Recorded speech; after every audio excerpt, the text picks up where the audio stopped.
And welcome back to, and I'm for some reason not in the corner. Oh, I know why. I did lantern. Let's try that again. I did the lantern court video yesterday, and I have a tendency of putting the camera right up there when I'm doing that because of the way that the thumbnail structure. Point being though, welcome back to part 4 of What If Naruto had Swift release. Last time in Naruto What If, the gang encountered Orochimaru, and that went well. That really nothing unfortunately was able to change very much. Although Naruto was definitely able to put the pressure on Orochimaru for a little bit when he accessed Kurama's chakra for the first time. Sadly, years of experience training and God knows how many techniques under his belt allowed him to put the 5-prong seal on Naruto as soon as he rushed in. Basically, it was one of those things where he timed it, and Naruto, as he was moving in, just only got a handful or a gutful of finger right into his sealing off his chakra. Sasuke was able to unlock the third Tomai in his Sharingan, though, because, he's had his Sharingan now for a little bit. And the level of experience it would take, and the level of experience going up against Orochimaru and the level of fear and all that, I think it would have unlocked it. And Sakura was kind of being Sakura. Other than that, though, nothing else really changed. They made it to the preliminaries without any issue. Honestly, because they were able to keep their scroll, they got there a lot quicker, and therefore Sasuke was able to get his curse mark sealed off by Kakashi. He spent probably a day in the hospital. Sakura, by the way, did have her growth moment. I didn't really stress anything about it, but she still would have that growth moment. And if anyone, for those who might try to argue, was like, well, nothing, the same stuff that's happened to her in the first one to build up to that growth moment didn't happen here. Didn't it though? Because I don't see how Sasuke rejecting her or Sasuke kind of, because the only thing I've really changed in this with those interactions is the fact that Sasuke didn't just flat out call her annoying and make her feel bad. So she's a little harsher to Naruto in this one, sure. But other than that, though, there's still everything that made her feel kind of worthless and useless has still happened here.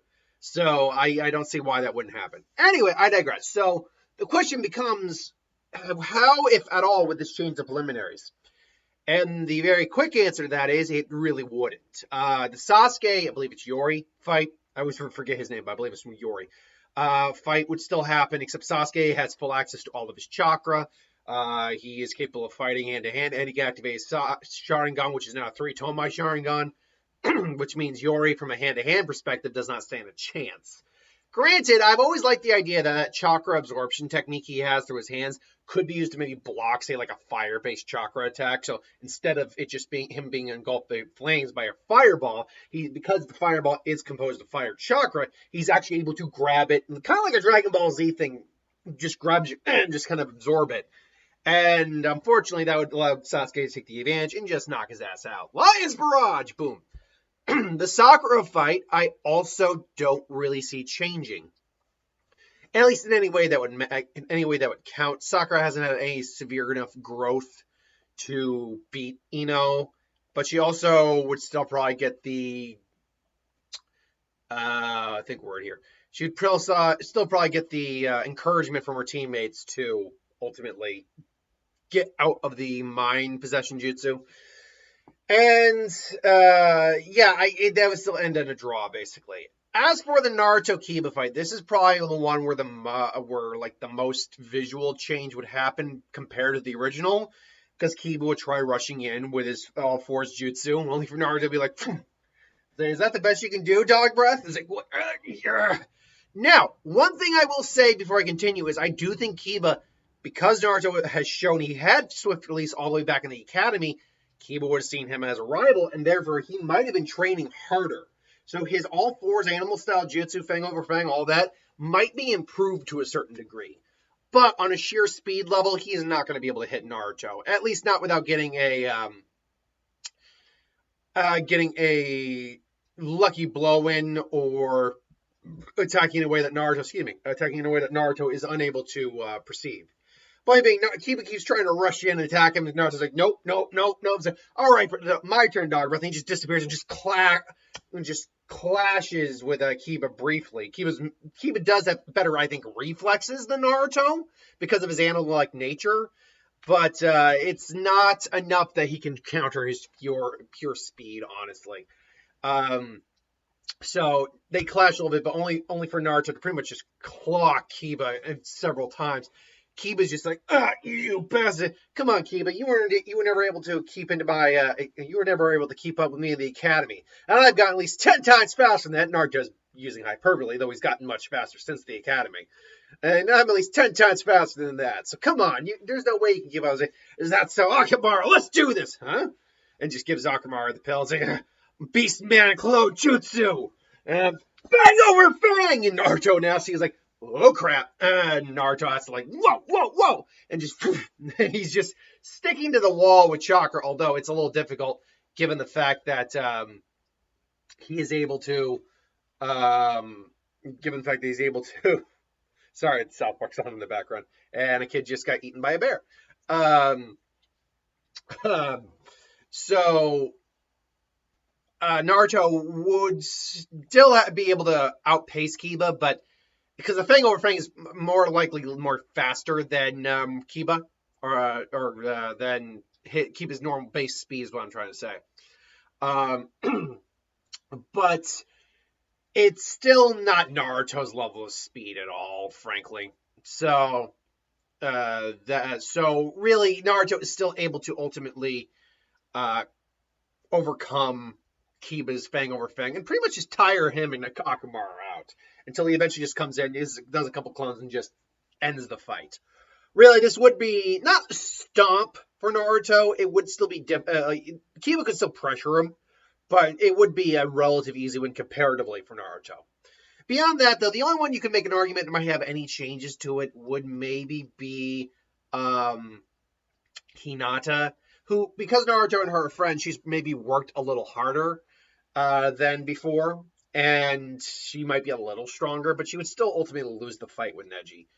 And Naruto would be even more pissed because this is someone who's actually a friend of his now, not just someone he knows. So, so he would vow to defeat Neji. All the exam matches still happen. Nothing changed in terms of the placements for the finals, and Naruto and the gang go to train. Now, because Sasuke is awake and active and all that, he's actually with Sasuke and Sakura. Kakashi comes, oh, good to see you guys again. Oh, right, can't wait to start training. Kakashi says, yeah, about that, Naruto. Unfortunately, I have to, because Sasuke has awakened his Sharingan to its full potential, it is more important that I see the Sasuke's needs. I think Kakashi's a little bit more tactful here because, yeah, reasons. Yeah, reasons. That's not a good excuse. Because, yeah, he knows that Naruto knows that Sasuke has a Sharingan. He knows that Kakashi has a Sharingan. So Kakashi, I really just don't feel has the need to kind of sugarcoat it here. But maybe he would still do it. But because Sasuke is there, he is basically going to tell him, yeah, there's actually no reason to hide it because I have to tell Sasuke I'm going to train him. But Kakashi Sensei, what about me? Don't worry, Naruto. I found you an even better teacher. Really? A better teacher? Who would that be? That would be me. Not this closet pervert! And so, yeah, the whole Ebisu thing goes down pretty much verbatim. In fact, I'll even just speed through this next part. The Ebisu thing happens exactly the same. Granted, Naruto's able to avoid him for a bit longer because of his swift release and because he's actually probably as fast as Ebisu. As effective as a Jonin as allegedly he is, as he is, he's not. He's still a Jonin nonetheless. But he's probably more of a. Well, he's a good teacher. Apparently, he is not like a very powerful fighter. So ultimately, Ebisu, Naruto, they get lunch. He tries to train Naruto in the water walking. Starts to kind of get it, but we know that it's the five-pronged steel messing with it. Jiraiya shows up, floors him. Him and Naruto have, their butting of heads. Ultimately, Jiraiya agrees to show him the water training technique, or water walking technique. He removes the seal, and says, I'm going to show you something really cool. And so this is where the fox training happens. And he uses the summoning jutsu to train him in Kurama's chakra. Again, one thing I think he maybe also notes is Naruto's speed. The fact that Naruto does seem to know swift release, and he remembers that Minato had this as well. This is why Minato was so fast. And so he maybe could teach him something while he's doing that, that would help him use swift release more effectively. However, I think that would happen after the fact. Right now, Jiraiya just wants him to try to access the Fox's chakra. And ultimately, nothing really changes from that. Like, he still fails multiple times. He gets, I think, the little tadpole frog at most. And, yeah, ultimately, he winds up where he is, where Gamabunta comes out. I am the great chief toad Gamabunta! That happens.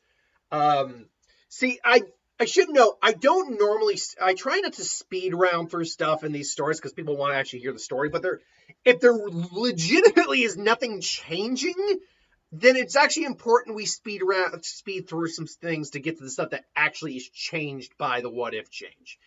Now, that being said, Naruto would have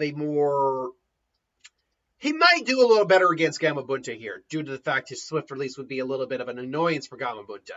And Gamabunta would very much, first off, he's aware that Naruto did summon him, but he would also probably be aware that, because of the way Naruto looked, he was wondering about it, but that speed, he has no doubt about it.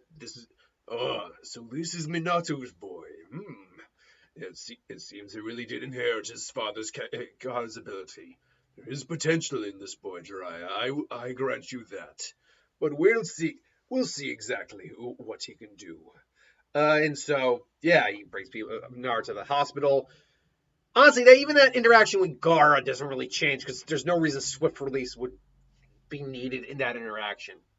So, I also say this, Naruto gets to the stadium on time thanks to a swift release, so there's that. He's not late or anything like that. I guess, sorry, I got my pup here. Usually my good baby. She's just enjoying snuggling on the couch with her Uncle Brent. And it sounds like the mail just came.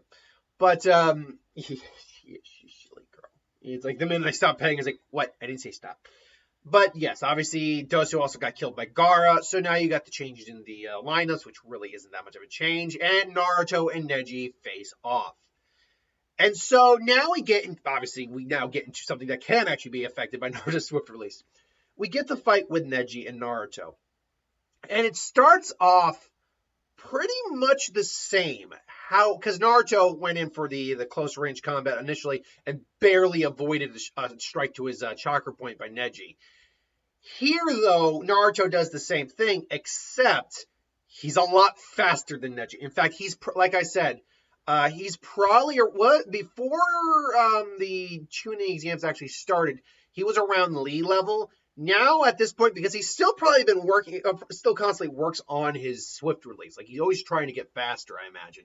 He's probably faster than base form Lee at this point. Oh, with his weights off, mind you. Or at least he is Lee's speed with the weights off. Maybe even a little faster. But he's, so Neji, and though Neji has trained with Lee for a good long while, I think, from what I could tell, most of the training they did together was with the Lee's weights on. So while he was fast, certainly, Neji still had the reflexes to keep up with him. Here, though, I think Neji doesn't quite have the reflexes to keep up with Naruto. And this is just due to the fact that this is just Naruto's speed on full blast. Naruto wanting to avenge Hinata, is not holding back against Neji. Like, he might hold back a little bit, like, from some, like, techniques, but he's not going to, wow,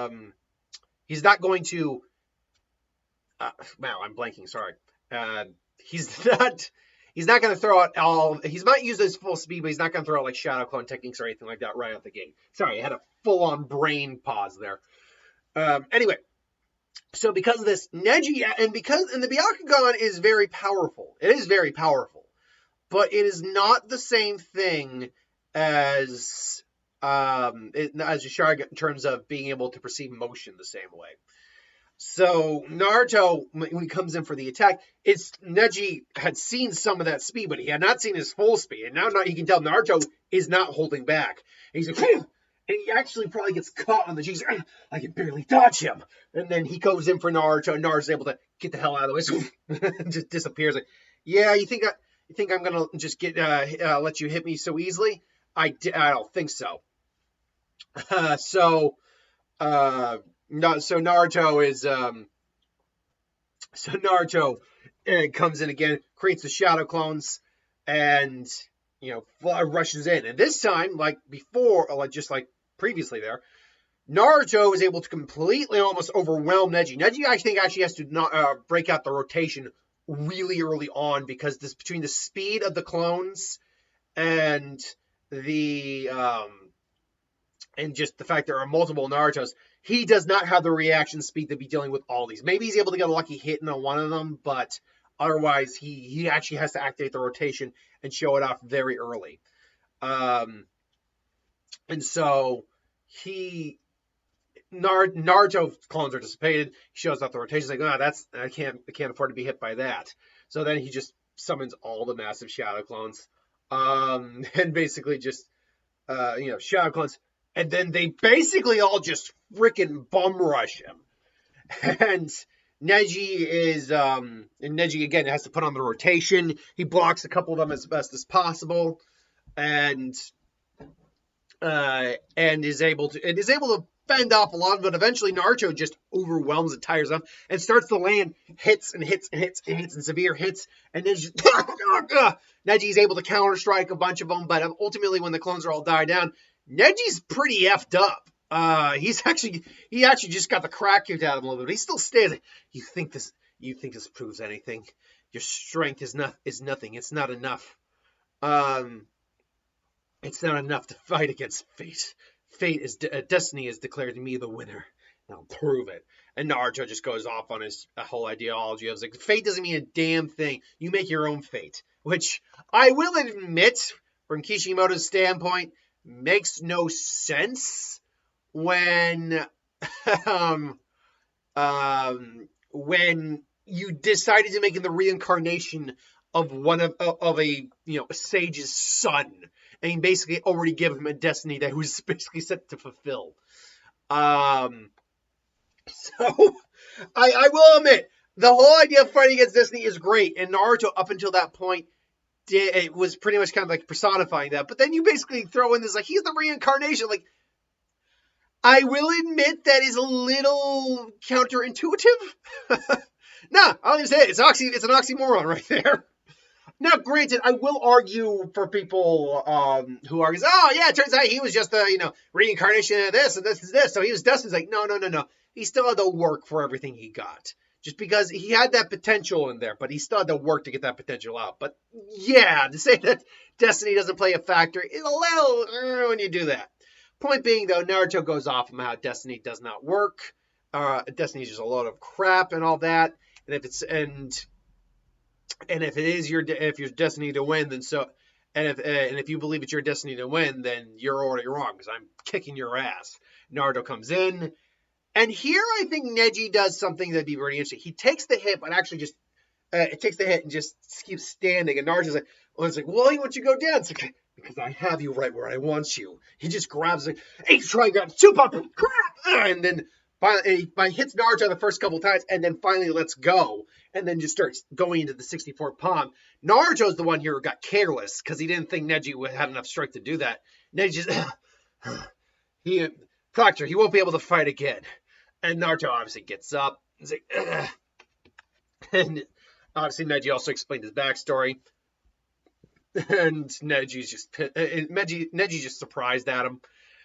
And say, why do you keep fighting against when you know it's impossible? And because people still would have done this, despite the fact he was probably best in taijutsu, because people called me a failure. I'll prove him wrong. And then obviously Nine-Tails Fox Chakra comes out, reinvigorates his system, and at that point, when you add the swift release onto his, or add the Kurama Chakra onto his swift release, especially as fast as he is now, yeah, Neji just quickly gets like, man, my voice is going. It's not even going, it's just I got stuff in my throat. He quickly just puts him into the wall. And so, basically, Naruto looks over and is like, I got careless. It's like, yeah, really? I thought you said you were destined to win. And Neji doesn't have a comeback for this. I failed the academy exam 3 times. And the exam and the technique I failed at, the Shadow Clone Jutsu. And granted, it doesn't have the same quite the impact here because he didn't beat him with the clone jutsu, but he did show off just how good he was with the clone jutsu.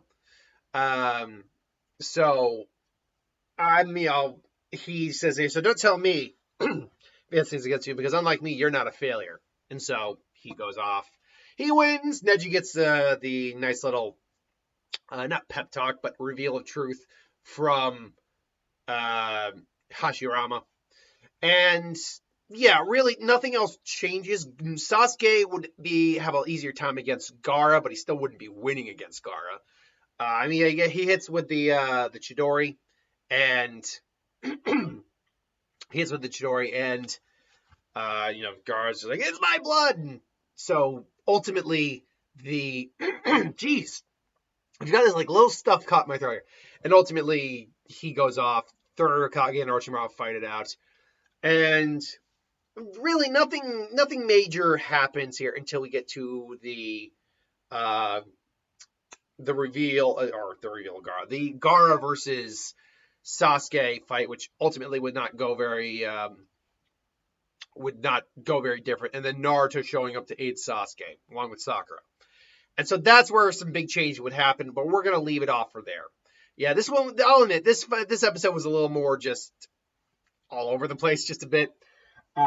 So anyway, I digress. Thanks for watching. Hope you enjoyed. Like, comment, share, subscribe, and I'll see you folks next time. Have a good one.